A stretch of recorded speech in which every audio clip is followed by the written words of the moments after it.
जय श्री गणेश की मित्रों, आज चर्चा करने वाले हैं कर्म फल दर्शन के विषय में।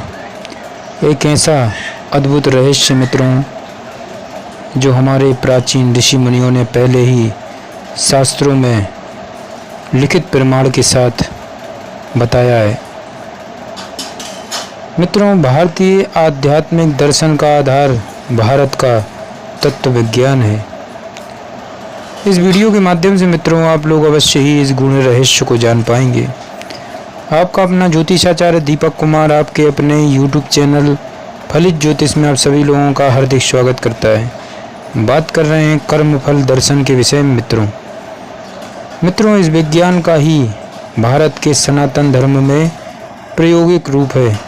इसके अनुसार इस प्रकृति का कोई भी इकाई जो भी क्रिया करता है उसका प्रभाव उसके नाभिक यानी जीवात्मा पर पड़ता है और उसमें संस्कार बनते हैं। मित्रों उस जीवात्मा की प्रवृत्ति एवं भाग्य उसी के अनुरूप हो जाता है, यहाँ तक कि मरने के बाद, शरीर नष्ट होने के बाद, यानी कि नाभिक जीवात्मा के सूक्ष्म रूप बीज रूप में वे संस्कार बने रहते हैं मित्रों, और वह अनुकूल समय पाकर उसी संस्कार के अनुरूप अपना शरीर बनाता है।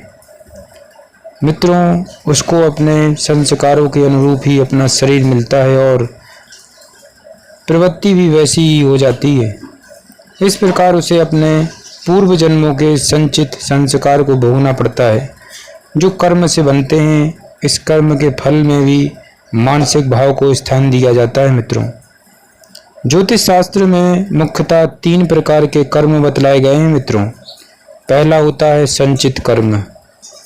अनेक जन्मों से लेकर वर्तमान क्षण तक किया गया कर्म संचित कहलाता है। मित्रों भले ही वह इस जन्म में अथवा इससे पूर्व जन्म में किया गया हो। मनुष्य के लिए समस्त कर्मों को एक साथ भोगना संभव नहीं है मित्रों, अतः इन्हें वह क्रम से भोगता है।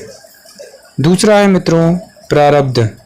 वर्तमान शरीर संचित कर्मों में से जितने का फल भोगना प्रारंभ कर देता है मित्रों वह प्रारब्ध कहलाता है।